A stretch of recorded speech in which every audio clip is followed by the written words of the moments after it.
Welcome to the Tuesday Review. I'm Nathan. I'm James. And I'm Callum. And tonight we are joined by a very special guest friend of the show, Raf. How you going, Raf? Good, Nathan. How are you? Good, thank you.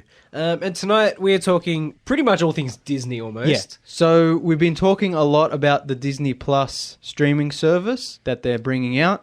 But because Disney made a deal with Stan to release all their content here in Australia, Which allegedly expires in October? Yeah, but we didn't know that, and we didn't think, because of all the rights issues and Australia never gets anything, we didn't think we were going to get it here. So we were really surprised when 19th of November. Yeah, and the end of November, they're releasing Disney Plus in Australia. $8.99 a month. Yeah. Or $90 for a year. Pretty good. Not bad. Cheaper than Netflix.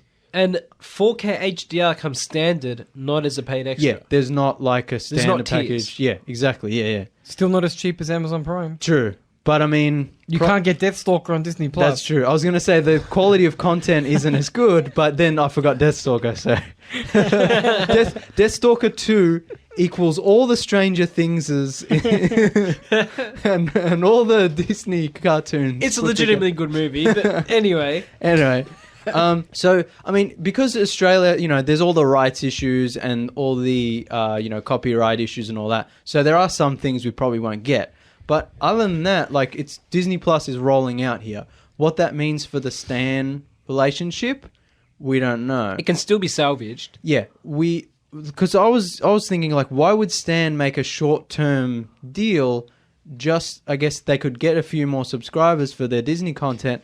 But then once all that Disney content's gone, there's going to be a huge exodus of subscribers from Stan who don't want to be subscribed anymore. All right, taking this picture as a whole. Yeah. In America, it's Disney Plus and Hulu operate together to target different audiences. Yeah. That's what I'm hoping will happen here with Disney Plus. Yeah. Sort of targeting the kids and the sort of family-friendly market. And maybe Stan taking the Hulu role of like servicing the sort of mature and adult market. Because we don't get Hulu here in Australia. Not legitimately. But Disney now owns Hulu, and they can release any kind of more adult-oriented content there. But if Disney Plus is their family-friendly stuff, and that's what we're only getting here, maybe they can release... Yeah, they can use Stan as our version of Hulu and release the stuff that they would release on Hulu on Stan. That's what makes sense. But because Australia has this complex relationship with Foxtel, some stuff might in Australia still be owned by Foxtel to be shown. Yes, but a lot of the shows they're pushing are going to be new shows. That's true too. So anything new, I'm sure they wouldn't. They wouldn't. It shouldn't go anywhere near Foxtel. Yeah. Not if they have an existing relationship with Stan. Yeah, that's true. But I guess huge news and exciting news, and there's a lot of stuff, like, obviously, we're in the age of the streaming wars, and obviously, we were just talking about on the last episode how, you know, every streaming service now has their big fantasy show, their big sci-fi show, and everyone's trying to outdo each other. And Disney, obviously, they own everything, they have Marvel, they have Star Wars, like, they're going to... I don't want to say they're going to dominate, but it's very easy for them to come into this market. But I think the one thing you did say before is the rights issues might also hurt them a fair bit. Only in Australia. Yeah, only in Australia. In America, that's not an issue. But here, even then, all their Marvel and Star Wars stuff is going to come to Disney Plus, even in Australia. So that's where people are going to subscribe to the service. You know, one thing I think we're going to have issues with in Australia is The Simpsons. Because in America, 30 seasons of The Simpsons are coming to Disney Plus on launch. Yeah. Which I'm pretty sure Foxtel basically owns The Simpsons here anyway. Yeah. But, I mean, I guess we should talk about the content on Disney Plus, because when it launches it launches November 12 in the States. We get it a week later. A little bit later here.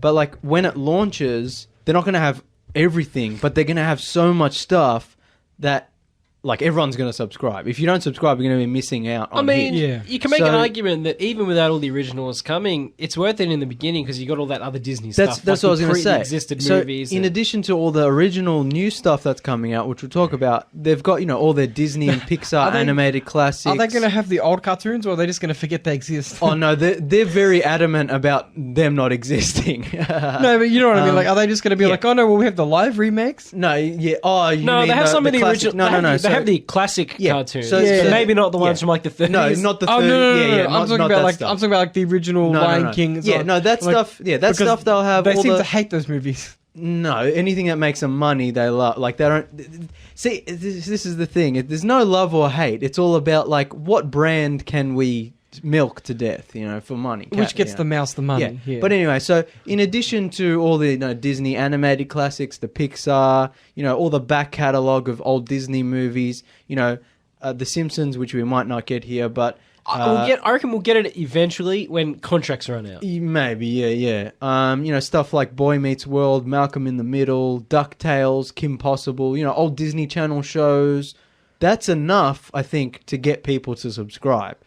Just out of nostalgia, I think a lot of the time. Oh, yeah. Yeah. I think the Lizzy McGuire show that's coming back on Disney Plus, that's going to be amazing. You read my mind. That was the next item on my list. That's going to get me the most straight away. the most important new original Disney Plus show is a sequel, Lizzy McGuire sequel series. So for those of us who weren't in the know about Lizzy McGuire, Oh, you missed out. yeah. So can you give us a brief overview?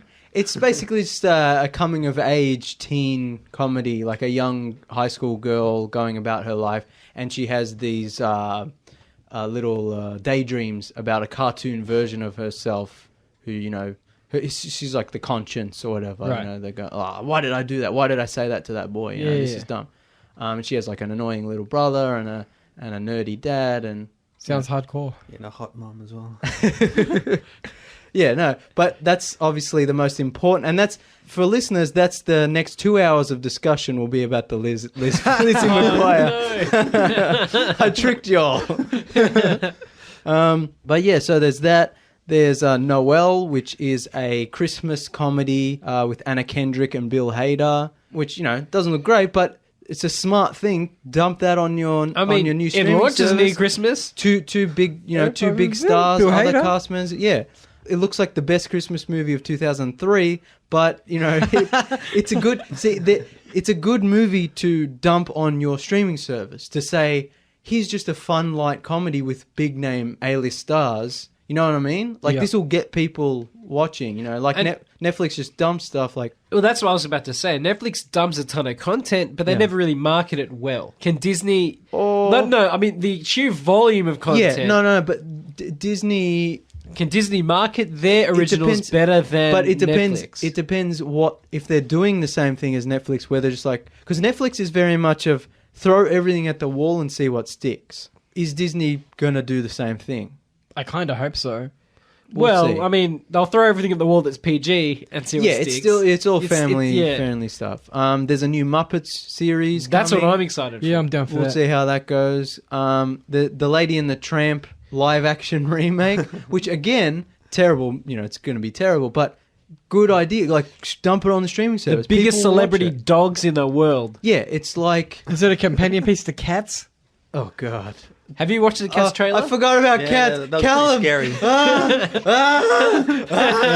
cobras. Leaves a bad taste in my mouth. Oh, the Lady in the man. Tramp. I haven't seen any trailers or anything. Oh, and- it looks like shit. But you know what I mean? Like it's a safe, boring. It's you know those A Dog's Purpose. yeah. Those like crappy like for like baby boomers who like pets who like animals. I should say. Yeah. Have you seen any of those movies? No, of course not. Okay. What about Homeward Bound or whatever? Oh, that's a good fucking movie. Yeah, I thought so. That's a good movie. Yeah. But you know those movies that have been coming out lately where it's just like a dog does this. Can we at least get And- an Aristocats live action movie? No, Is that Disney? Yeah, but that would end up. Not live action. No, not live. Why? Yuck! Stop it! Stop it! No. Stop! Not live action. what Maybe was- that new animated sequel, maybe, but not live action, please. 2D animated. Yeah, 2D animated. Classic animated. What was I saying, Callum? Before you interrupted me. Chucking it on. It's a brilliant idea. Lady to chuck and on the Tramp, brilliant idea. It's not as big as The Lion King or Aladdin or whatever. Like they're not gonna bringing out the movies. So dump it on your streaming service. Everyone who's curious, everyone who likes dogs, who likes those crappy dog movies, and who likes tramps, and who likes tramps, and who likes spaghetti, like they'll like it's a good thing. But that's a good marketing idea because they can it's the next one in our new live action series, and you have not to coming go, to theaters. Yeah, you have to go and subscribe to our streaming service to see it. There's a new Monsters Inc. show. Nice. What's that about? Do we know anything about that? I can't remember what it said. Just like a day at work kind of I'm down. show. Yeah, like an office, like a documentary. That would be good if it was like a documentary style. Yeah, that would be good.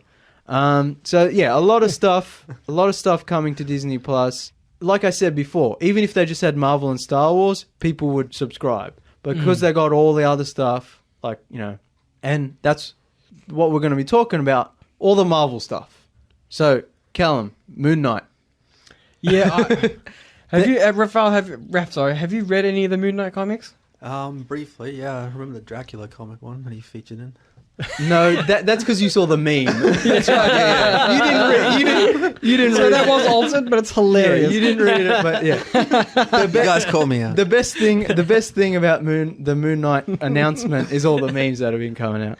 Yeah, so he's fairly violent. We talked about this a while ago, I think, when we were talking about how the Netflix Marvel shows enabled creators to make adult-oriented, violent, kind of more mature themed superhero shows, and Moon Knight would have been perfect for Netflix because he's a violent, crazy. So yeah, he's basically Batman. Like if Batman's crazy, Moon Knight's fucking nuts. Yeah, Moon Knight is mentally ill. Yeah, he's schizophrenic. Yeah, pretty much. So the thing is, Moon Knight. The modern Moon Knight comics are part of the Marvel Knights imprint. Yeah. So that's where all the violent comics darker, are. Yeah. But the earlier Moon Knight comics, he wasn't as violent, but he was still weird. Yeah. And I'm assuming they're going to take the original interpretation. But even so, well, how are you going to safely turn that weirdness and that edginess over to a Disney streaming service? So because Disney Plus is all about the family-oriented stuff, but all their Marvel shows are on there, we're going to get basically... Now listen here, Buster. In America they have TV M and TV. They have the rating system TV 14, which is roughly the equivalent to PG-13, which is roughly like a softer M. In Australia, So we'll probably just get that. We'll get something that's maybe a bit more violent than the MCU movies, but not by much. And no swearing, no nudity. That's about it. Now, I'm sure Moon Knight, the show, will be great, but it's a bit disappointing that this character can't be fully realized in his proper crazy self. It's too bonkers for Disney Plus. They have, Netflix would have been perfect for it. But now, see, we were talking about how we hoped Hulu would take over some of the more violent interpretations. No. Probably won't happen. Yeah. So, a bit disappointing, but... It's exciting. We'll see how they interpret him. The more shows that exist on this service, they're all technically in the MCU, aren't they? That's the other thing because, when they released their Phase 4 lineup, these shows the shows we talked about Falcon and Winter Soldier and WandaVision, those were announced alongside the movies and tied into the movies, and you had to watch them all.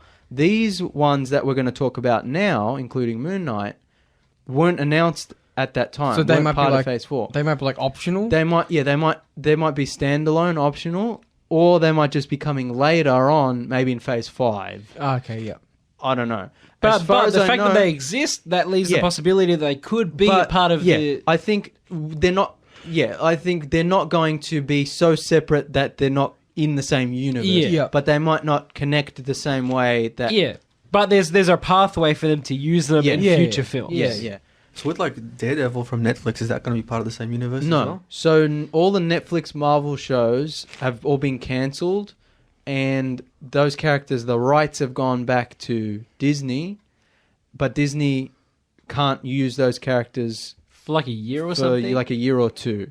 Oh, okay. And then when they eventually do use those characters, they won't be the same ones from Netflix. There'll be different interpretations. Yeah, different really actors, confusing. different styles. Yeah. Back to Ben Affleck. Oh, yuck. Ugh. Ew. I joke. Ew. I joke. But Moon Knight, it's exciting. Like, it'll be exciting either way. Keanu? Question mark. I would like that a lot. I don't think he'll do it. Yeah, I don't know if he's going to sign on for a series, but Because he's got a lot on his plate. yeah. So, But like crazy Keanu. But I don't know. Don't they ask pretty much Keanu for like every Oh, movie? that's I what know Kevin Kevin Feige Feige. Yeah, said, Kevin yeah. Feige wants him in. Yeah, I know they were trying to get him for Doctor Strange, and he didn't do it. I'm sure.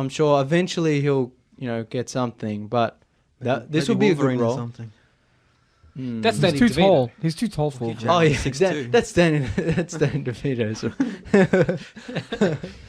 All right. You know who I was thinking actually who could do a good Wolverine? Rob McElhenney? I forget how to say his last name. From Always Sunny. Man, No, You've seen him ripped? He's ripped, but no. Yes. Just stop. No, He could do a good Wolverine. Just go away. No. Just stop it. Just at this point, just get D to do it. I mean, We don't need any birds in the role. Charlie. Get Charlie Day can do I reckon it. Tom Hardy would make a good Wolverine. Yeah. So a while ago, someone said Taron Egerton. I don't know. Have to see what he looks like bulked up. Yeah, with mutton chops. Yeah. She-Hulk. Excited for a big She-Hulk fan, big Fantastic Four fan. Will be interesting to see how they do this one. How are they because- going to keep it looking separate from Gamora? Well, we were talking about this. yeah, so- we were talking about this before we went live. In the comic books, She-Hulk is always a big green Hulk lady. Yeah. She's not like Bruce Banner where he turns into the Hulk when he gets angry. She-Hulk is always green. Yeah, at least in the comics I've read, and I've read quite a few. From what I remember. So we were talking about like it'd be interesting in the series if she goes about her because she's a lawyer. Yes. So it'd be cool to see in the series if it's like her doing lawyery business things While she's green. Yeah. But No. then when someone pisses her off, she punches him through a wall or whatever. Yeah. So I was saying like making the comparison of like a Jessica Jones light. Yeah. Kind of like here's the adventures of this woman who gets treated differently because she's a superhero, and here's her trying to deal with that. And But- I was hoping that they would keep her always in her Hulk form, which she is in the comic books. We don't know for sure, Yeah. but from the articles I've read, the implication is that she looks like a normal individual when she's not fighting crime, and then Yeah. when she gets angry, she hulks out. Yeah, which is what we thought they would do to make it easier, probably. It also makes it so they don't have to buff anyone up, and they can just use CG for it. Yeah, maybe. I hope they don't do that. Well, though. what are they going to do? Have someone else Just in there? paint her like green. a puff of magic, and then Well, suddenly it's like they could do like different woman. They could do like a Lou Ferrigno thing. Yeah, and like it's a different woman entirely. Get a female bodybuilder to play the role. That would be cool. Look, I'd watch it. Oh man, that would be great. But yeah, like I kind of like I understand like it's probably easier to do it that way, but I feel like that's the boring, safe choice. Like Well, it is on the it'd be- Disney streaming exactly, service. but it'd be much more interesting if she was Hulk, like She-Hulk, all the time, and that would just be the comedy and drama would just be a lot better all the time. So it's interesting though, and it's exciting. I will, look. That's a pathway to inserting the Fantastic Four into the MCU. Yeah, I mean- I feel like the Fantastic Four are too big to. I mean, yeah, they wouldn't just use She-Hulk as a way to get Exactly, that in, but yeah. there is a connection there. Yeah. because she was a member of the Fantastic Four for But a little while. As we were saying, like these shows could be separate, but eventually they could be introduced. Yeah, Whereas the Netflix shows were completely separate. These are a little bit more tight together. Yeah, and it's like you would never see. where all the rights are owned. Yeah, Are we exactly. gonna You see- would never see those versions of the characters in the MCU, whereas these versions could appear in the MCU. Are we going to see crossovers between the shows? Like team ups? Like there was a couple like the Defenders. Defenders, yeah. Like maybe not quite to that scale, but are we going to see characters interact between the shows? Potentially. Maybe. Yeah. Well, I mean, because they have the movies and the shows, like they can cross over at any point, at any time with any character. Yeah, they have complete access. Yeah, exactly. Next show, there's a Ms. Marvel show being made. Not to be confused with Captain Marvel. No, Yeah. different. I hero. honestly don't have an opinion because I haven't actually Yeah. read any of those comics at all. Apparently the new comics are really interesting. Yeah, it's about a Pakistani Muslim lady who fights crime at night or something. Yeah. Like, not even, why are you laughing? Yeah, that's not funny. It comes out of left field. Yeah, but it's not. It's a serious. When you say it out loud, it sounds aggressively diverse, but that's on purpose because they are trying to diversify their comic. No, and it's interesting because that'll set it apart from a lot of the other I'm just like, white bread shows. Let me put it this way, right? People were skeptical of Miles Morales when he came out. He's the most popular Spider-Man in history now. That's true too. But then there's also a segment where we'll say the right-leaning portion had a problem, and I thought Miles Morales was bisexual and gay for a long time. Yeah. Due to internet slander. That wasn't true. Yeah, No, we found that out relatively recently, and that's a sad thing. We're like, so anyway, our point is, a lot of it's just noise. There might be some blowback to Miss Marvel being such a diverse from, say, a shadier area of the the internet, but I'm sure Disney's expecting that. Got to judge it by the merits of the show. Definitely, exactly. It could be a good show. I haven't read any comics. I'm kind of interested, but I've been reading the 80s Avengers comics for so long. Like, I started with 1960s, and I'm up to January 1990 now. So like. Wow. I'm trying to... You did the whole run through the 70s and 80s? Yeah, I skipped 20 issues because it got real boring. 20 is not that bad. Yeah, no. I've been slogging it, so I can't stop and start reading Miss Marvel. I got to push through. Yeah. The one I'm looking forward to the most, actually now, WandaVision.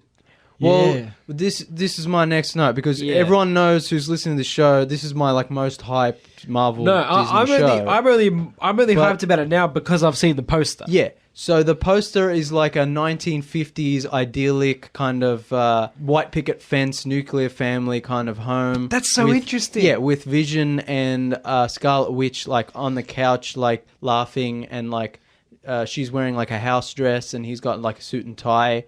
But their shadow on the wall, his is of the android Vision, and hers has the original kind of comic book, her Scarlet Witch headdress. I get sort of slightly insane, mentally ill vibes from this trailer. That's the thing is poster. From the poster, that's the thing is I was speculating what's the show? Is it going to be a romance drama? Is it going to be because Elizabeth Olsen said the show is going to be weird, and we talked about the. Alternate universes, what are they called? The multiverse, which they're introducing as well. So it's is this Scarlet Witch coping with the death of Vision by using her powers to create this world? Man, I will love it if Vision's not actually real and the whole show just takes place inside her head.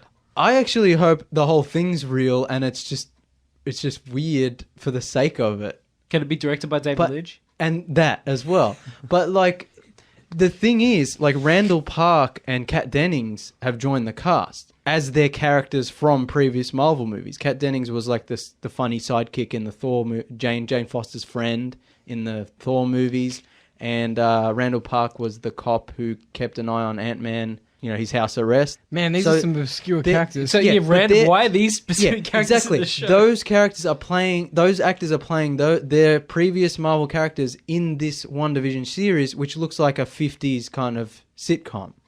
So does it take place in the real world? Is it and those characters are we're going to need more information. I know, but I'm really hyped. Yeah, I'm looks really good. excited. It looks good. I think it's going to be really good. Also, while we're on the Marvel stuff, before we move on to more Disney Plus stuff, Black Panther 2 has been announced for May 6, 2022. So when we talked about that's a while away, which is good because when we talked about the MCU Phase 4 announcement, Black Panther 2 wasn't included. Has there been any information about directing or plot? Ryan Coogler is returning as director, but other than that, maybe.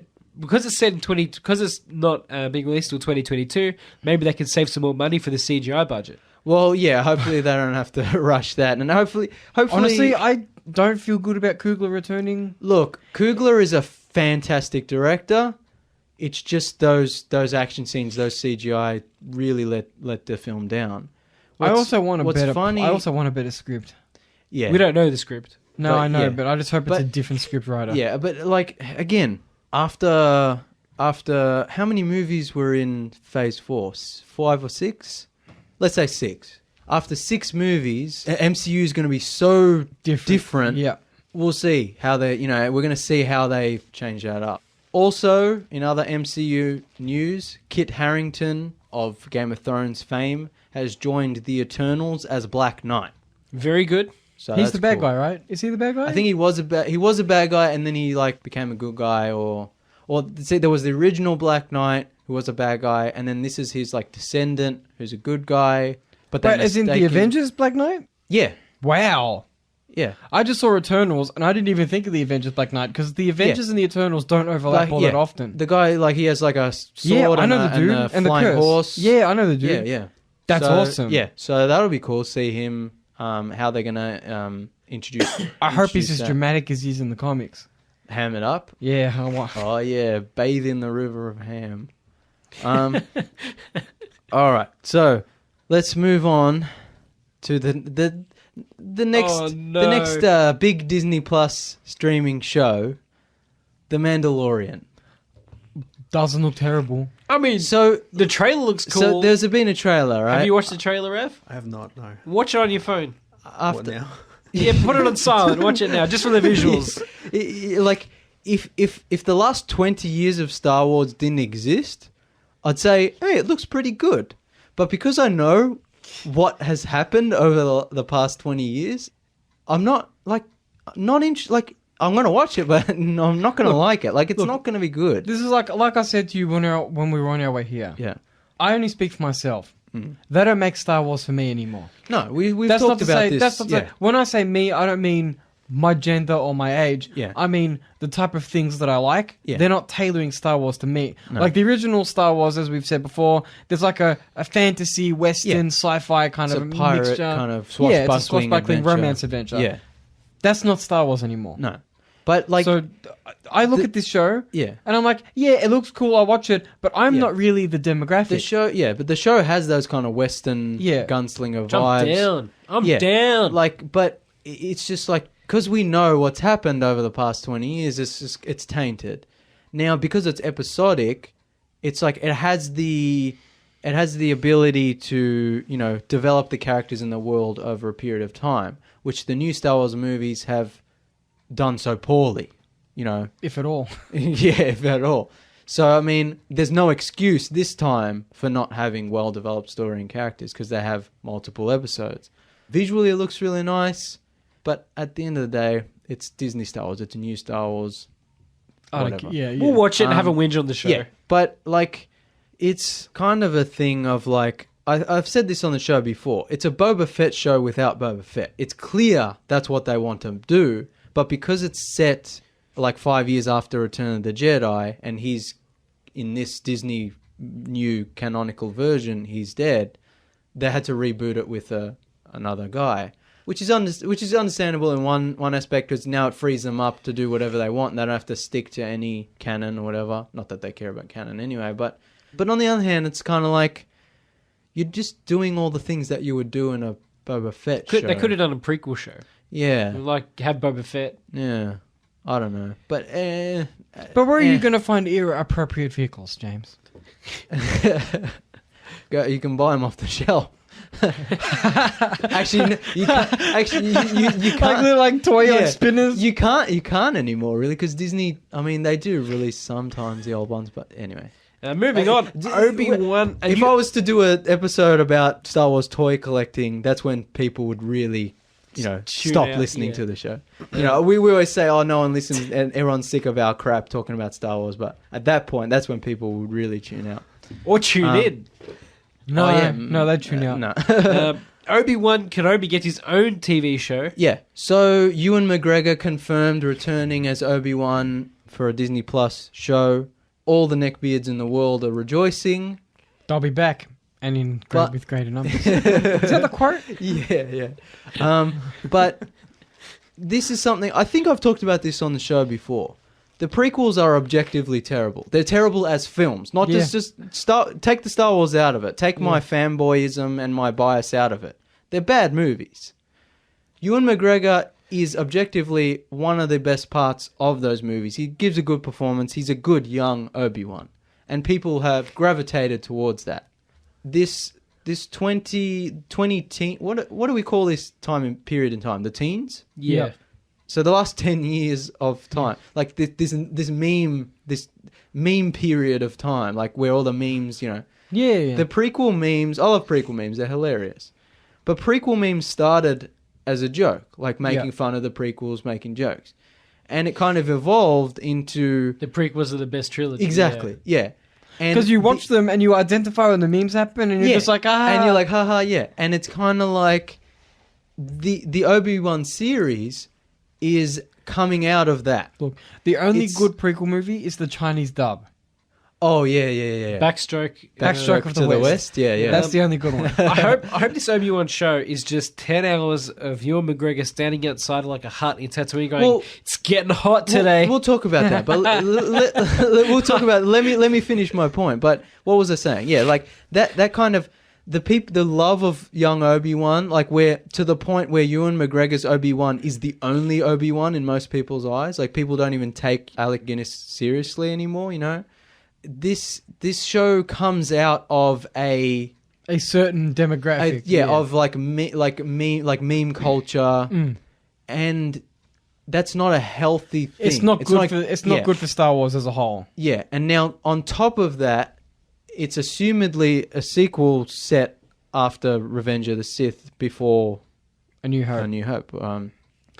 So really, we assume Obi-Wan was on Tatooine that whole time. Look, I've no doubt that he's going to have misadventures. Yeah, it's like... But it should be set all on Tatooine. Yeah, it's like, how far are they going to push it? Like, is he going to be visiting other planets? You know, is there going to be a young Luke? You know what I wouldn't put it past him to do? Is have him just go throughout space for the whole time. Yeah. And then in the final episode, go on Tatooine, and then that's when Luke comes into the picture. Yeah, little Luke. See, I actually think this series would be a good chance to... Not like to do a mini series, like 6 episodes, Obi-Wan like looking over Luke, young Luke kind of thing, and you know, kind of from the shadows, watching over him, you know, and like maybe he gets in trouble here and there, but really he's lying low, so he can't really do anything. Yeah, you know, he can't make any big moves. He can't take down any cartels. You know, he can't take down any huts because that would draw too much attention. So like a good, you know, kind of drama about, you know, him, you know, living in exile and watching over young Luke, that would be interesting. But from what they're saying, it seems to be like a full-blown TV series, which, like we said, it's going to end up like the misadventures of Obi-Wan, you know. No, and, I just want a grumpy old man in the sun all day. And, you know, because the Clone Wars animated shows and Rebels like are technically canon, they're probably going to do the like are they going to do like, I mean, like I said, canon doesn't matter in this universe anymore in Disney's eyes, but are they going to do like a Darth Maul returns thing? Well, is that what it's going to be about? They did put Maul in the end of Solo, so yeah, exactly. So if it takes place around the same time, and in Solo Darth Maul was the head of some sort of criminal organization, organized crime, cartel. Like, yeah, that might tie into Obi-Wan has to like fight him, and it's really dumb. All this stuff is really bad. And last but definitely not least, the Cassian Andor series. Can you refresh those for us who didn't? Oh, gladly, Callum, because no one fucking knows this guy. Diego Luna's character in Rogue One. The roguish Han Solo. The guy who was the guy was a really evil dude at the start, who and then murders a guy and then they turn him into a good. Yeah, very good. A non-character. Is he just going to straight up murder people in this show? Completely cold-blooded. Yeah, he's a complete like nothing character. Why are they making a complete spin-off series, like prequel? I gotta Google this guy. Yeah, exactly. This is how. I'm so tired. We haven't even got to the Rise of Skywalker. We haven't even discussed the teaser trailer. Oh God! What's his name? Cassian Andor. Raph, have you watched the Rise of the Skywalker teaser trailer? I've seen bits of it from memes. Yes. Just the memes. Just the memes. Just the animated GIF. Just the memes. Well, you learned nothing. Yeah. What a weird decision. I have seen the poster. That looks pretty cool, though. Oh yeah, so first let's say that. Let's move on to the Rise of Skywalker. We'll rate it back. We'll talk about the poster first. Yeah, and we'll talk about the poster. So they released the teaser poster first. We used this joke last time when they announced the trailer, but it's Rise of Our Blood Pressure. Yeah, exactly. So they released the poster, and it's got like Rey and Kylo fighting, and Kylo has the high ground. Oh, see, he can't. There's no way, Ray can. Doesn't he? Yeah. Well, we talked about on the other trailer, like, got to bring the mask back because nostalgia. Because remember the mask from remember the mask from 2 movies ago. So they show the poster. Ray and Kylo are fighting, but above them in the sky is the spirit, quote unquote, of and he looks Palpatine. really bad. Yeah. But it's kind of hilarious, we were talking about, like, how much does he have to do with the movie? Is he just a red herring? But he's on the poster. Like, they killed off Snoke so they could bring back the Senate. Yeah. I mean, come on. But this is the thing. We talked about this. Last Jedi alarm. The Last Jedi, like, he had no idea, like, what he was doing. Like, there's no cohesive narrative. Like, there's one draft is enough. Yeah. So it's like, Snoke was supposed to be the new bad guy. But then, oh no, we got to get rid of him. So it's like, well, we don't have him anymore. Can we bring him back? Oh, but we don't know who he is. Just bring back Palpy. Sheev, bring him back. Bring back Papa Palpy. Yeah. The Senate returns. Like, it's a disaster. The only way they can make up for this is if they bring back Samuel L. Jackson. At the end. At this point, I wouldn't be surprised. We talked about with the first trailer how what Luke says something like, we're all with you or whatever. And like we speculated, like, at the end of the movie is going to be all the Force ghosts from all 9 movies. I just want to hear. I'm sick of these motherfucking Sith in my motherfucking council. Look, you know what I want at the end of Rise of the Skywalker, I want Luke Skywalker to wake up from a dream and be like, that was weird. It's literally him rising out of bed. He's like, wow, that was a weird dream. That would be the best option. Literally, that's what the title means. So I guess we should talk about the so new, obviously Rise of Skywalker, new right? Rise of Skywalker. We don't know who cares? Yeah, who cares? Poor Raph sitting there like, what have I got myself into? Oh man, these neckbeards arguing. It's gonna get worse. So the new trailer starts off with a retrospective of all the original movies and the prequel movies. Like leave them out of the new trailer. Feels like it's either in bad faith. Yeah, it's definitely a Disney like member, connecting to the old style, which is all these new movies are just like we always say, nostalgia jerking. They're not good movies in their own right. They're just connecting it to the old movies which people like.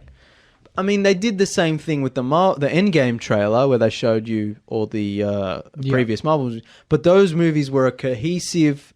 they're all the same... Yeah, this was the ending to the arc of 10 years of storytelling kind of thing. Like, these were the beloved characters and beloved actors.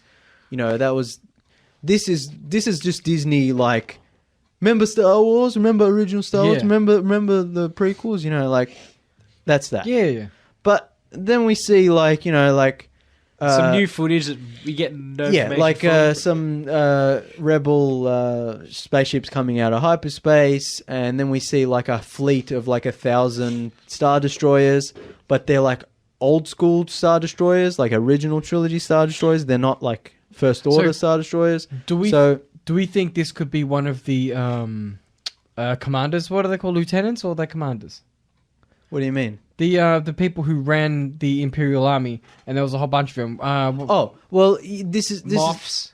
Yeah, could it be admirals. Could it be an admiral? You reckon? No. So the like Thrawn. Yeah. So the rumor since Force Awakens came out and was all J.J. Abrams' mystery box bullshit.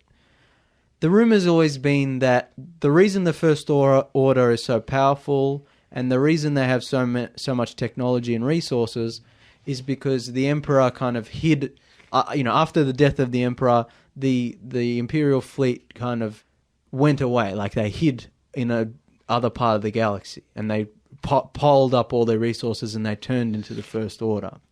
That would have been interesting if they explored that in The Force Awakens. Apparently, there's a novel which explores part of that. And they're always badly written. Yeah, I tried reading the new Star Wars novels. Yeah. They're not good. No, exactly. Now Rian Johnson shit on whatever J.J. Abrams was doing, even though J.J. Abrams was, not doing anything particularly good. But now J.J. Abrams is coming back and being like, well, I have to clean off the shit and see what I can salvage. And it looks like, because these are OG Star Destroyers, it looks like and Palpatine's in the movie, it looks like maybe after Palpatine's death, like he had a contingency plan of like hiding away all these resources Clone and tanks. technology. Yeah. So this looks like that's what might be happening. Please let it be Admiral Thrawn. But is this? We'll talk about this a lot. It's the last movie in the trilogy. Yeah. You can't introduce the new villain. They need Why something wasn't- to set up the next trilogy. Yeah. Well, Thrawn's technically canon again Yeah. because he was so good that they were like, and they got is it Timothy Zahn? Is that his name? The guy who wrote Yeah. Like they got him in to write new Thrawn books based in the new canon after they got rid of all the old canon, all the old expanded universe. But anyway, we see another like planet being destroyed by a big laser. Oh, how original. Yeah, another planet killer. Oh, wow, so exciting. Then we see C-3PO get up, but he's got red eyes. Oh, that's different, isn't it? Oh. Oh. People are calling him Creepio. It's like, who the fuck cares? Like, what is it? What are they doing? Everything they do is dumb. Nothing they do is... Everything is stupid. Also, remember when the poster came out and we saw 3PO carrying the bowcaster? Yeah. And we were like, really? Really? And then we saw the first trailer and he was like riding the skiff thing in the desert. Yeah. And he was like holding on. I'm like, oh my God, they're really going to do it. They're really going to... Someone's going to throw him a gun and he's going to have to use it. Now he's got red eyes. I'm like... That's kill mode, James. Yeah, it's like, are they going to... like... You know how we talked about The Last Jedi was like Spaceballs? Like it was basically just a parody of itself at that point. I feel like, are they going to do like someone like flicks a switch on him or reprograms him, or is he going to get possessed by Palpatine? Like I said, everything they do is dumb. Palpatine's ghost takes over C-3PO. That's what people are speculating. We'll talk about Palpatine's ghost because, oh my God, so much. So... we see a shot of Leia in the jungle, which is like reused footage, like deleted footage from the previous movies that they reused for this movie, reappropriated, I guess. And we see Rey training in the jungle, and she does that thing you can do in the Star Wars video games where you throw your lightsaber and it spins and it comes back to you like a boomerang and you catch it, which is cool, cool in the video games, but, at this point, who the fuck cares? Yeah, it's a shame there's not a real character throwing the lightsaber. Yeah, exactly. It's just like blank slate lady throwing a lightsaber, doing the move from the old video games. Then we see Kylo and Rey fighting on what looks like the wreckage of the second Death Star. Like there's in the middle of the ocean and there's waves and stuff. It's like all dumb. Like this is really dumb. Couldn't care less. We talked about like she's already beat him twice. Who the fuck cares? There's no main villain. It's like each film, there is basically a complete victory. Yeah, it's just like, who cares at this point? Like, this fight holds no weight. There'll be a universe reset at the end of this film as Exactly, yeah. This movie won't mean anything. This whole trilogy didn't mean anything. And what does a victory mean? Let's just say she wins. It's like, well, they're all your friends are dead. Exactly. And there's no Jedis left. Yeah. Oh, well, we'll see what happens at the end. Don't remember all the all the kids kids you apparently can were say. Force Masters. Yeah, I remember about apparently anyone in the universe now is just without a Jedi training Master. too. It's just like, so then we see... I forgot about the Last Jedi. Yeah. Oh my God. You reminded me about cats. I reminded about revenge. All right, I'm gonna have to take a little mini break here. I'm gonna take a breath. I'm gonna take a drink because this is gonna be stressful. Okay. Don't spoil it because I won't spoil anything. Okay. This is gonna be bad. All right, you ready? Raph, hold on to your butt. Then we see Rey in a black hood with she's very gaunt and dark eyes, very pale. What does that mean, James? Sith. Really? Rey? I Dark thought she was Rey. the I thought she was the good guy. They're calling her Dark Rey. I thought she was a good guy though. All right, wait. This is not. Is this subverting my expectations? No, that's a different director. J.J. Abrams gives you what you want. So, not only in addition to that, she's holding. So this is what's so dumb. It's a double-edged lightsaber. She flicks, but it's like lightsaber nunchucks. It's like two facing the same way. Which is kind of cool in a way. And then, but double the it doesn't make power. sense. But it doesn't make. You'd have to hold one. It's and like a fork. It's dumb. You're holding it in the middle. So everything in this movie is dumb. This whole trilogy's dumb. All right, but then it she folds. flicks it. It flicks out like a switchblade. Folds back out. But It's red. It's a red lightsaber. I can't believe they're making her evil. How could they do that? Oh, no. Blank Slate Lady is actually Blank Slate bad guy. Lightsaber nunchucks. Yeah. Cool or not cool? Not cool. Not cool. I don't know, man. They're pretty cool. No. B, it's obviously a dream. Yeah, so it's most likely just a dark force vision that she has and means nothing. But, you know, all the theories that she's a clone of Palpatine, that she's Darth Maul's daughter, you know, this, that, the other. Who the fuck cares? It's the last movie in the fucking trilogy, and they're introducing this shit now. So, no. There's no backstory for this character at all. No. And now, like, you know J.J. Abrams is going to do some shit of, like, here's her real parents, here's how she's connected to Luke. Obviously, it's Luke. Yeah. No. It's like, it's so bad. I don't care about Star Wars, but if they make her Luke Skywalker's daughter, I'll be so pissed off. Only because... Then what's it called? The Rise of Skywalker, man? Because Kylo Ren is a Skywalker, hello. Anyway, yeah, what are they going to do? Redeem him? Yeah, probably. Fuck off. Like, no, it's so bad. Put it this way, right? Look at it this way. Yeah. She meets Luke Skywalker. Yeah. He trains her after a fashion. He has no idea who she is. Do you think he's got some type of amnesia? Oh, I got a lady pregnant and then I dumped my daughter. You're acting like these movies make any sense or no, but were how made with a plan. How are they going to make her a Skywalker? Oh, they could have been. What is it? It's Jake Skywalker's daughter. It's Luke Skywalker's cousin. No, keep in mind that The Last Jedi shat on everything. Yeah. JJ could have had this plan from the beginning. Right at the end of The Force Awakens, they meet. And they have a really long, awkward look. Yeah. No, but my point is, that's not canon, Nathan. No, but like, see, the canon doesn't mean anything. No, I know. But you can't be like, oh, by the way, I'm also Luke Skywalker's daughter because reasons. You're thinking of it logically like a good writer would. I guess they might be cloning her. We talked about this before the show started, about how J.J. Abrams apparently, it didn't seem like it, apparently had a plan. Yeah, no, he didn't. He's full of shit. Yeah, no, he's full of shit. It was mystery box bullshit, like he's just jerking off. Then Rian Johnson comes in, throws everything at the window. Then J.J. Abrams comes back, and he's like, well, I have to kind of salvage this. I've still got some ideas that can work, even after Last Jedi. Like, I'll see what I can do. I'm guessing they might make her a clone of Luke Skywalker. That's or Anakin Skywalker. Maybe she's probably, Anakin Skywalker's clone. So, like, J.J. Abrams has said, like, I came back, and, it's the last movie in the trilogy. He's like, fuck it, I'm just going to do whatever I want. Like, he's quoted as saying, like, fuck it, I'll do what I want. So, yeah. Honestly, Last Jedi, like, none of these movies make any sense. None of them connect. None of them are cohesive in any way.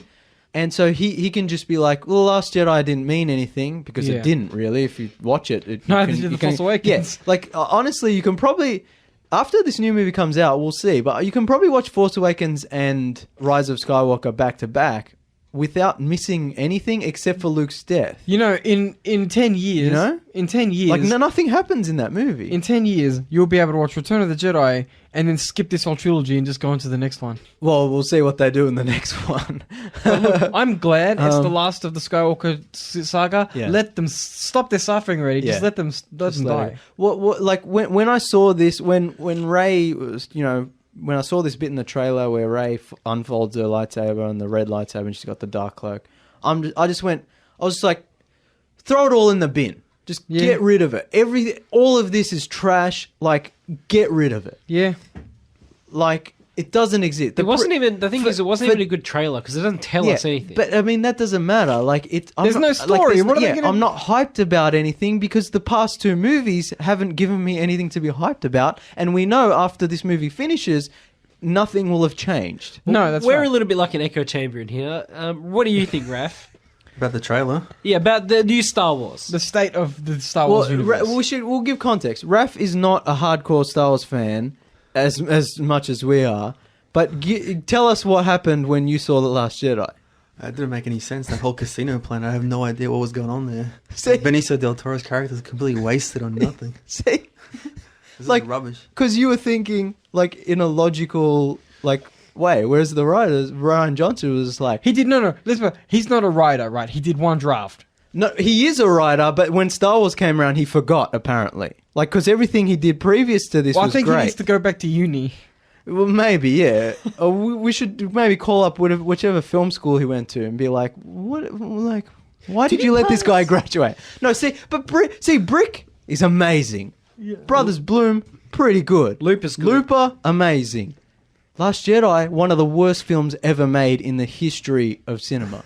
No, Raph, for context, he wrote one draft of the screenplay, and that's what they filmed. Yeah. So there was no oversight. He wrote one draft, and Kathleen Kennedy gave his first draft complete approval. There was also apparently no oversight made into connecting it back to The Force Awakens, and no consideration as to what will happen in the next movie. Yeah. So it was just like him just going like, I can do what I want. It's fan fiction. Yeah, pretty much. Completely ruined like Luke Skywalker's character at all. Yeah. It just made him a depressed mess. Yeah. Instead of actually Just- actually doing something. they- No they context whatsoever. Yeah, they shat on his character without context. That's a good way of putting it. Just for the sake of it. Just because Rian Johnson thought he was smarter. Well, than it's like all we said on the review. It's like, you think the Jedi are good? Think again. The Jedi suck. Yeah, exactly. We should also say that, like, at the end of the trailer, like, you hear Palpatine's dialogue and you hear Vader breathing. Whatever the fuck that means. We don't know enough at the moment. Not that we, Yeah, but it's just, the whole thing's such a huge joke. Like, it's so dumb.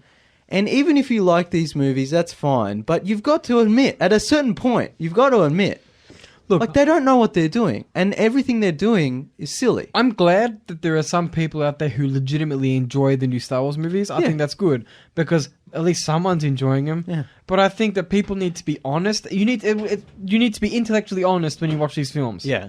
Right? You need to say, well, from an objective point of view, these characters haven't been thought out. Yeah, it haven't looks been pretty. fleshed out. It looks pretty. People enjoy them. Right? Yeah. I'm not going to deny that. They make a lot of money. People fucking love these films. Yeah.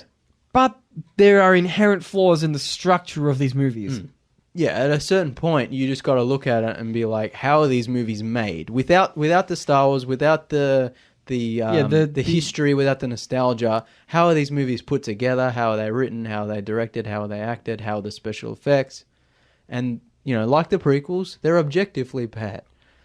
But I don't think... I want to say I don't know if they'll age as well as the prequels in terms of common consensus. that's actually a good point because, we were just talking about the meme, meme culture. And I'm like, there are sequel memes, but it's not to the same. But that's also because the prequels came out 15, 20 years ago. And they were cheesy, bad comedy. Yeah. And there was more slapstick aspect to it. And also people growing up at that time who watched it, who are now old enough to, make memes and kind of look back on it. It'll be interesting to see people growing up now with the sequels.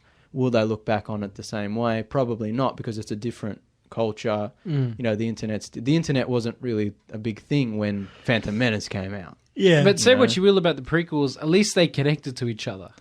Yeah, like, that's the thing. Is like, at the end of the day, the prequels are objectively terrible, and I deny their existence. But it's like they kind of like, they told a narrative. There was a narrative. Like, George Lucas sort of tried. Like, there was like, he didn't know what he was going to do. They're a consistent trilogy. Yeah, like, he was making it up as he went along, and they don't really connect to each other, and they don't really connect to the original movies. But I guess it kind of works out. Like, it kind of goes where it's supposed to go. Whereas this is like, not like this. It's kind just of shooting in the dark. Yeah, exactly. The way my dad put it, like, I was watching the trailer and I was just like flipping my shit. I was like, this is fucking bullshit. Like, what a joke. Just throw it all in the bin. And my dad comes in, he's like, you know what? It's like giving $1 billion business to the alcoholic son who blows it in a year. Yeah. Like, it's just like, Disney's just like, we have all the money in the world. How can we ruin this? And the alcoholic son is Kathleen Kennedy? Yeah, sort of. Like, it's just, there's no passion or oversight or... They just want something flashy and immediate. Yeah, exactly. And They know it's going to based make in nostalgia. They know it's going to make $1 billion. So why try? No, when Last Jedi came out and it made bank, but it didn't perform as well as maybe they wanted it to. But this one, even with the bad faith that Last Jedi brought about, this one will make huge money. It's the last of the trilogy. And people, just out of curiosity, will show. I mean, we're going to see it. Not day one. Not day one. We're going to see it the Monday before the review. Exactly, yeah. We'll see, begrudgingly. I'm also going to try and save up my cinema points so I don't have to pay for it. Yeah, we've got a plan there, so we don't have to pay, because we don't want to support this movie. But yeah, like, god damn, like, what a joke. Like, Like we always say like people joke and we agree. No one hates Star Wars more than Star Wars fans, but I'd argue we have more reason than any fan base in the world to be angry. I was explaining to our mutual friend Callum the other day that Star Wars fans have been hating Star Wars since before the prequels came out. There's a misconception that Star Wars hate only happened with the prequels and how poorly they were received. Yeah. But it's like people were hating on George Lucas long before when he was like altering the masters. Yeah, allegedly. the special editions were the start of the downfall, but the prequels were where it was just like a write-off. Like that's it. Like, but then after the prequels were kind of like building up faith again, and I was like, maybe enough time's passed, maybe. And then Force Awakens came out and people were loving it because it was a nostalgia jerk off. But in reality, it was the second downfall. You thought you hit rock bottom with the prequels.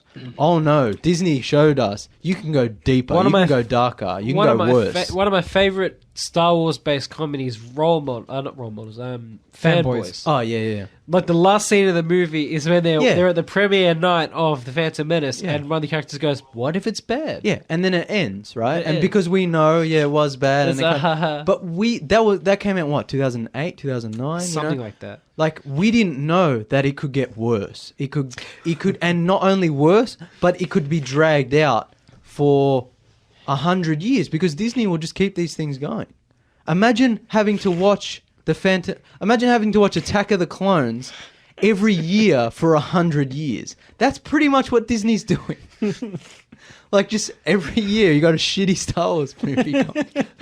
It's like how can beating a dead horse, I guess, is the best analogy. Beating a dead panther. Yeah, but it's like it's so much darker than that. It's so much more than beating a dead horse. I mean, eventually we'll get a good movie out of it. Maybe. We'll see. Just odds mathematically. There was that bit in the Mandalorian trailer where he shoots the harpoon at the guy and pulls him in the door, and then the door closes on him. So that's the level of violence we'll get from Moon Knight.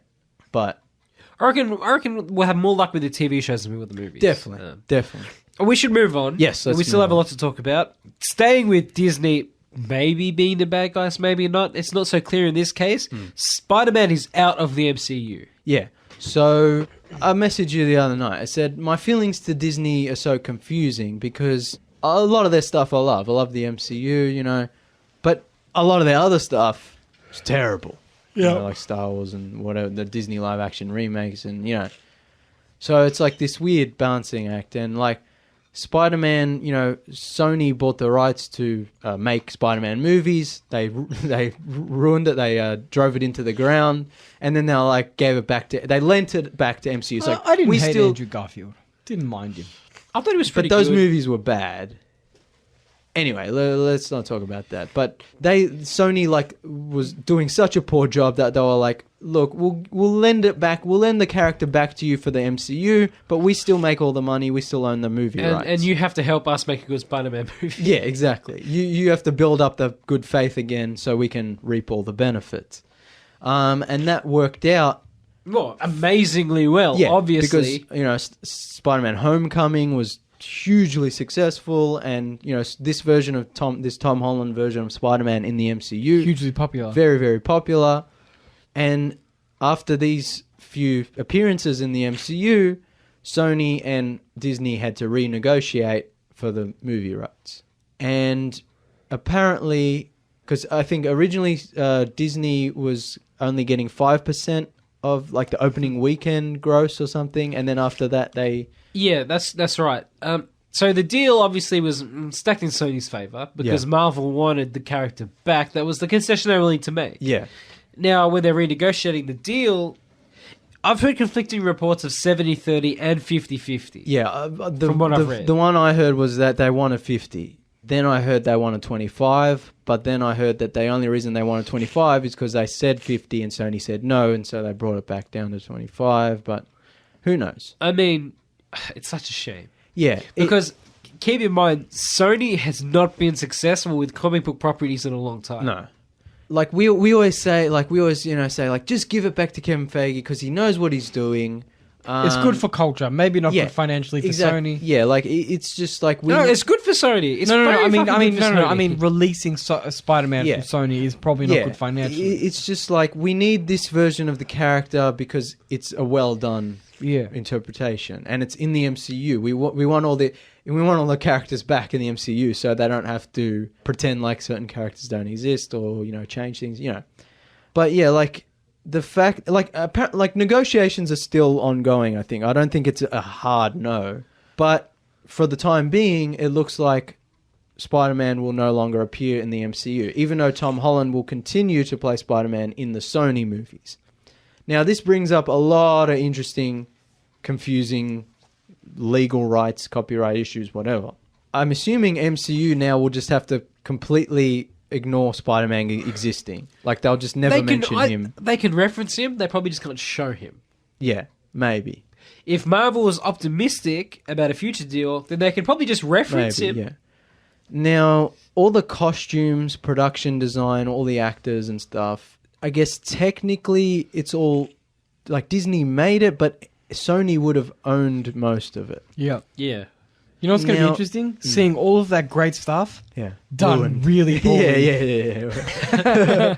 So, especially after, like, we joked about this when we talked about Far From Home. So, Far From Home, spoiler alert, at the end when it's revealed to the world that Peter Parker is Spider-Man, and we joked that was Kevin Feige, like, saying to Sony, like, if you guys don't give us the right backs, you're the ones who have to deal with this bombshell. And now they have to. So it's going to be interesting to see how they make a sequel to this that has no connection to the MCU, will have no Stark connections. Happy, assumedly, won't be a part of it. No. Oh no! I got rid of my all my high tech gadgets. Better start again. Yeah, exactly. Like it'll be interesting to see like what his suit looks like, if it has any technology at all. Will it just be different technology and they just won't mention where it's from? It's gonna be a mess, but Disney should just bust Sony. At least they'll have access to Tom Hardy as Venom. Well, here's the thing: the Sinister Six. We talked about how I'd rather not have access to any of that shit and just keep it in the MCU. Yeah, I know. Like we talked about, I talked about a while ago how Venom was not a complete disaster, but it was so mediocre, and one of the reasons it was so mediocre was because it was trying to play it safe. It was trying to be a sort of PG-13 superhero movie, but with a villain. And one of the reasons I think they did that was because if in the future they got Spider-Man back, they could introduce Venom in without any tone, violence issues, Now that seems to be what they can do.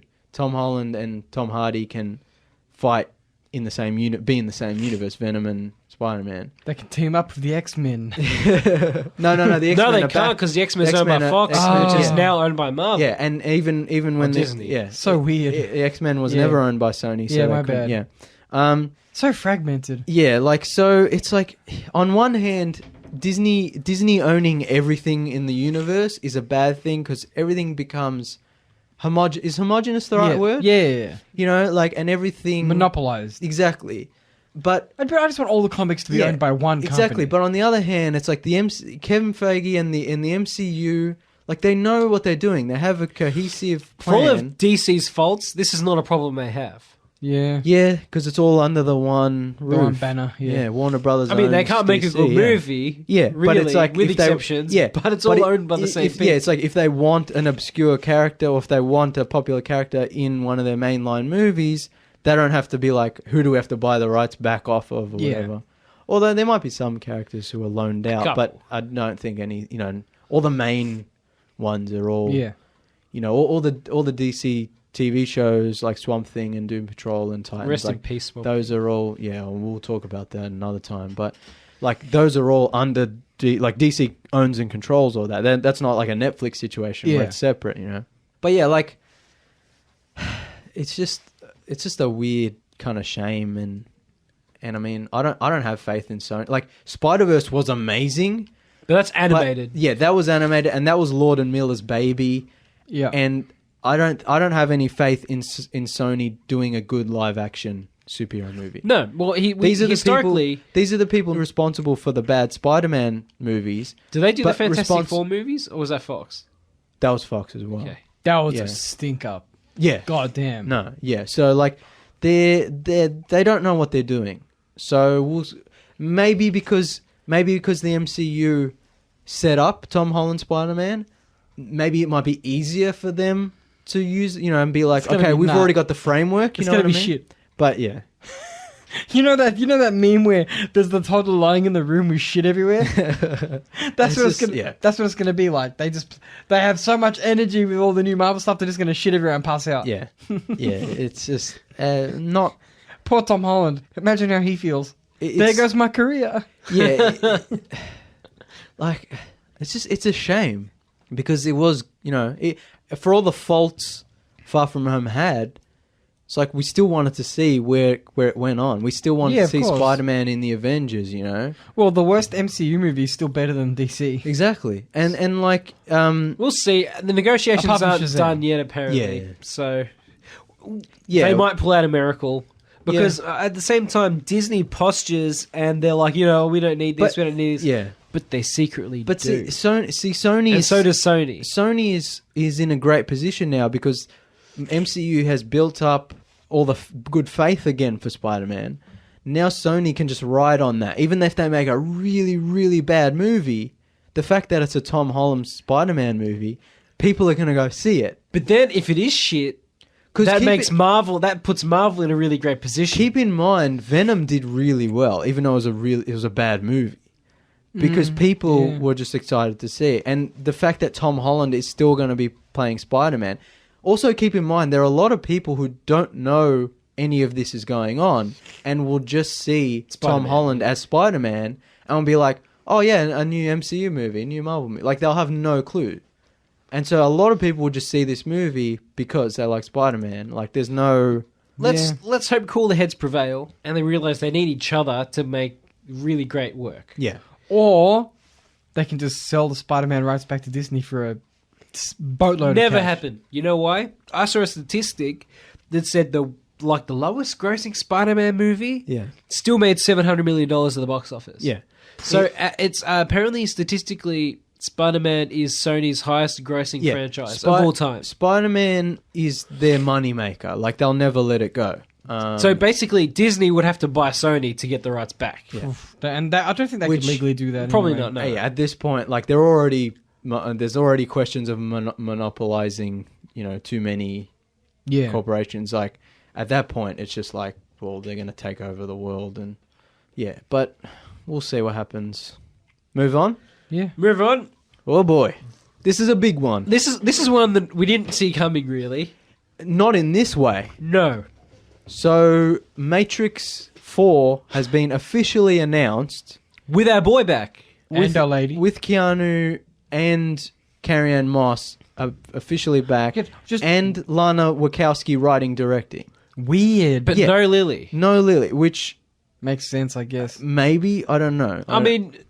apparently she hasn't been seen in public for a while. I think maybe she's a very private person. I don't know how to... is this the correct term? She's still transitioning? Yes, that's... Is that like... that's the...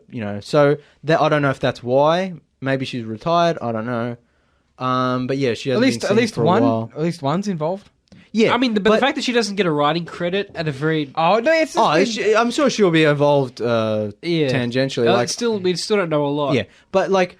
because we talked about this a few months back, I think, where there's always been, since the last Matrix movie came out, there's always been rumors that they're going to do another one. The latest rumors a few months back were Michael B. Jordan was going to be in like a reboot or like a soft reboot, like a sequel.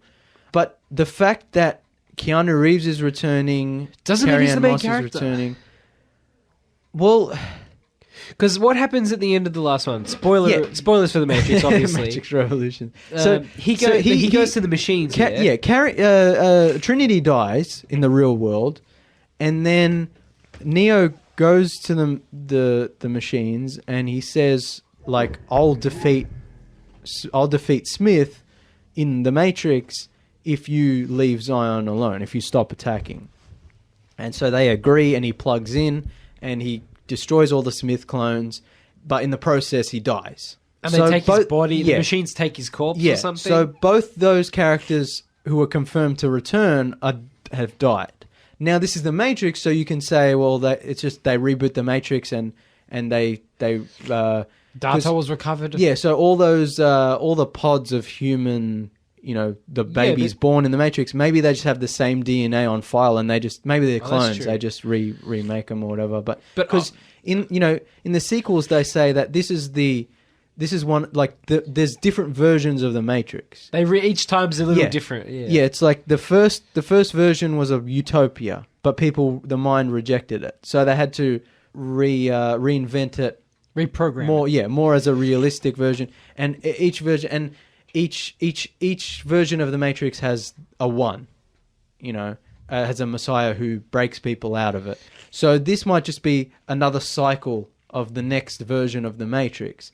And so this version of Neo and Trinity might not be the same we see in the original trilogy. It might be new versions. An alternate version. Yeah. So that's interesting. But if Neo is Mecha Jesus, yeah, I also the movie could be interesting as a search for Neo. Well, that's what I was going to say. Is it would be much more interesting if they pulled, let's say, a Logan, because Logan's the best example.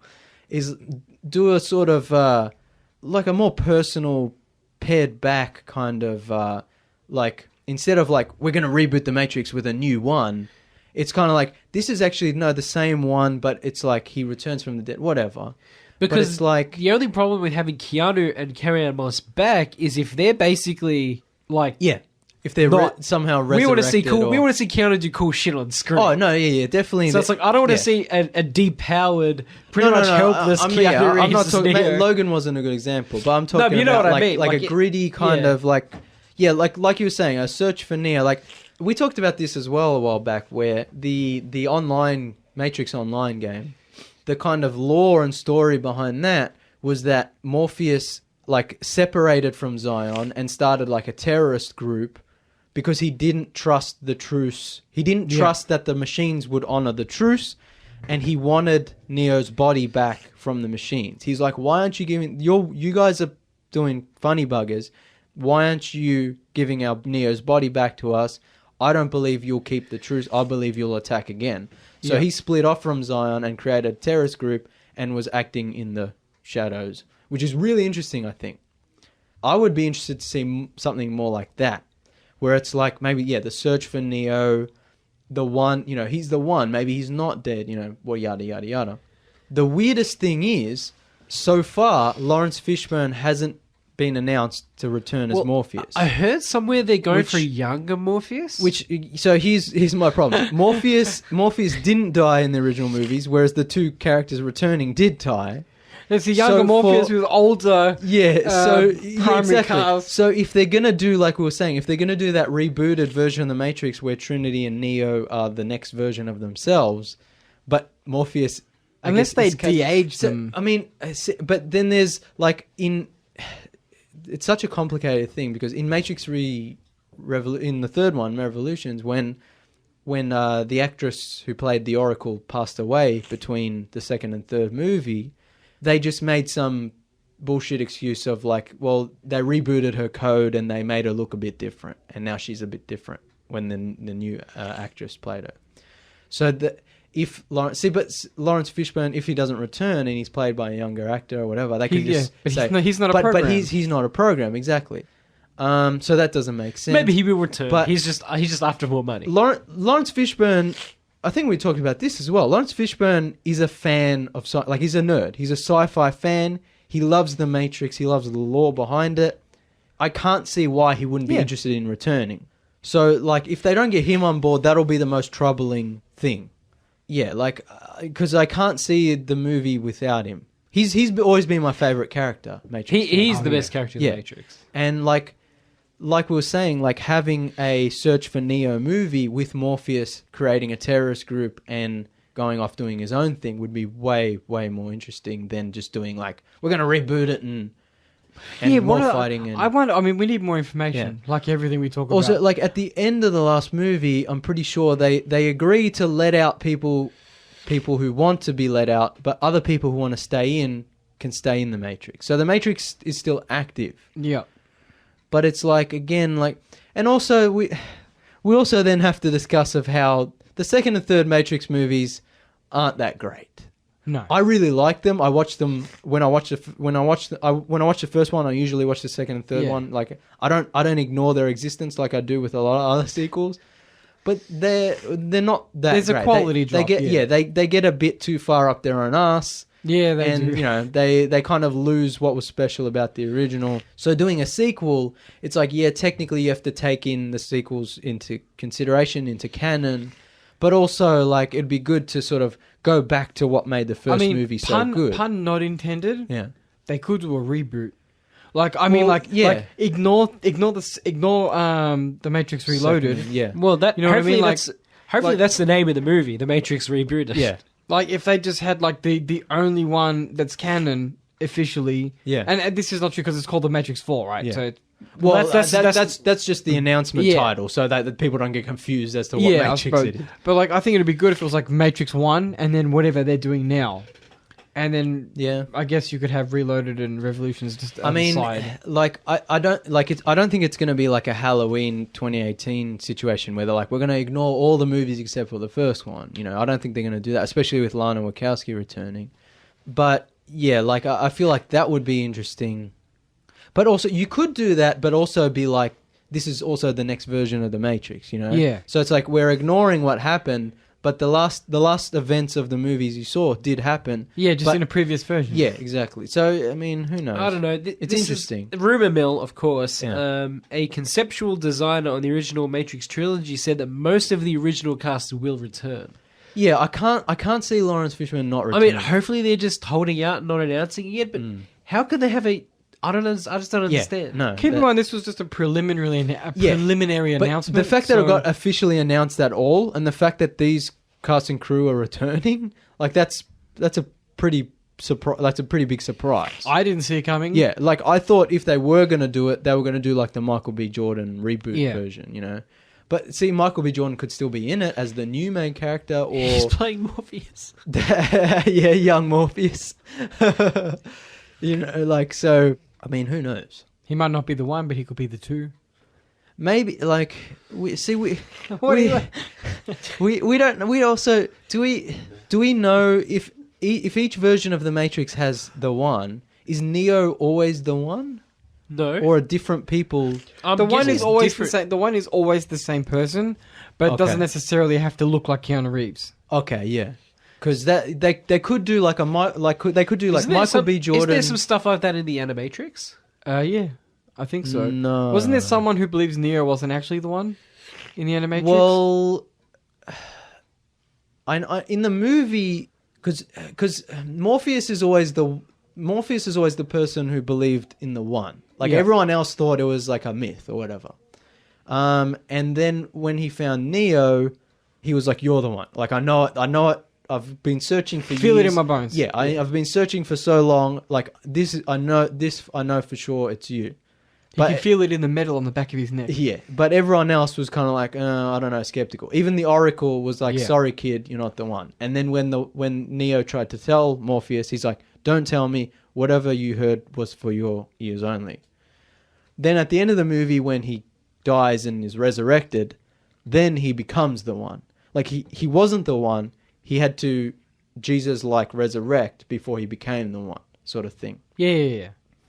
And so, yeah, like there's an interesting mythology which they can play on in the fourth movie of was he the one? Like, did he have to go through that resurrection?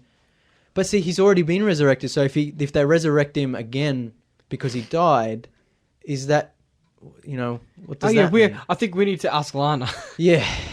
Well, see, this is the thing. It's kind of like sometimes the people who create these great worlds aren't the best ones to continue them. Yeah. Like George Lucas is the last person I would ask to make a new Star Wars movie, you know? Yeah. You know... I think Nolan should be given a shot at a Matrix movie. Maybe. No, I don't know. Close with Inception. action-wise, yeah. Also, that actually brings me to the next point. Technology and movies have changed so much since It's going to be Matrix came CGI out. shitfest. Exactly. So if you actually watch the first Matrix movie, even though there's a lot of CGI and it's 1999 CGI, it's pretty good. But most of it's practical. Yeah. And the stunts and the fighting and the wire work, like that's why it holds up. The sequels, they started to get a bit cartoony, too much CGI, too much flubber, The guys with the hair. Yeah, like Neo flying, where he's like clearly just a CGI flibby man, and Although they got a good cinematographer on board now. Yeah, I heard that as well. But I'm sure he'll cinematog the CGI really nice. Yeah, exactly. You can't do a lot of cinematography when there's a green screen. So. But like, you know what I mean? Like at this point, they're probably just going to be like full. And I hope that they kind of go the opposite. Yeah, and they're like just full practical. I hope they realize that you like a low action. I want a low action movie. I almost want a mystery film, or like a detective movie. Like I want the action. Like see, this is also some gunfights, man. This is the other thing. Like the Matrix has always been gun fu. Yeah, the first Matrix movie. The reason it's so good is because it has that balance of like there's the real world. But then there's this artificial world where everything's heightened. There's kung fu and gunfights and crazy jumping off the walls and car chases and stuff. And then the sequels go more and more crazy into the cartoonish, over the top stuff in the Matrix. And then in the real world, they kind of beef up all that stuff as well, and it becomes more stuff about that.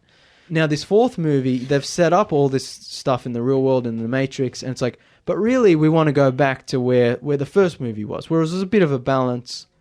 Yeah, yeah. And the Matrix, really, when you're in there, yeah, you can do heightened stuff, but it wasn't so crazy over the top. Yeah. I'll compare it to the Terminator movies, where every fan of the Terminator wants to see what the future is like in the Terminator. They want to see a whole movie set in the future world, in the post-apocalyptic world with the robots, crushing skulls, and in the burnt out husks of buildings, and yeah. But really, the fun of Terminator is the fact that it's set in modern day, but robots come back. Yeah. Now that's kind of really more budget constraints and so on. But the more you show of the post-apocalyptic robot world, the kind of less special it is. The more CGI shit they use. It's better when it's mysterious too. And so that's kind of like with the Matrix is like, the more of the real world or the more of the Matrix they show, it just gets less and less, special. And it's like, well, with the sequels, it's like, well, you kind of had to because you had to explore more, but also like they went a bit far into, to different places. And so the fourth movie, it's kind of like, maybe rein it back in again. Yeah, no, I agree with that. You know what I mean? Yeah, definitely. I don't know. I just, you know what I don't want to happen? Yeah. I don't want the Matrix style to come back into fashion. Because that was such a cringy part of time. When everyone had the jackets and the glasses. What do you mean back in fashion? There's still a whole bunch of neckbeards wearing black trench coats. Yeah, it's so awful though. I don't want people to wear those shades anymore. Just stop. Yeah. All right. Enough? I reckon. Yeah. Pretty hectic week. We recorded 2 episodes in a row. Thanks, Raph, for coming on. I've enjoyed the discussion. Have you enjoyed listening to us rant? Yeah. That live studio audience. Yeah. We have one listener. He's in the studio. Yeah, that's it. Thank you, everyone, for listening. Callum, I think it's your turn. Thank you for listening. Like and share the Tuesday Review Facebook page. Follow us on Twitter at Tuesday Review AU. You can follow James on Instagram at Channel Drifter, where he talks about the movies we don't get to talk about. You can find our previous episodes on your favourite podcasting app. If you like video games, check out Callum and Jake's show Sunrise Arcade. If you like automotive discussion, please check out Matty J's show Car Talk, TORQUE. Make sure to rate, review and subscribe to the Tuesday Review on iTunes. Adios, cousins.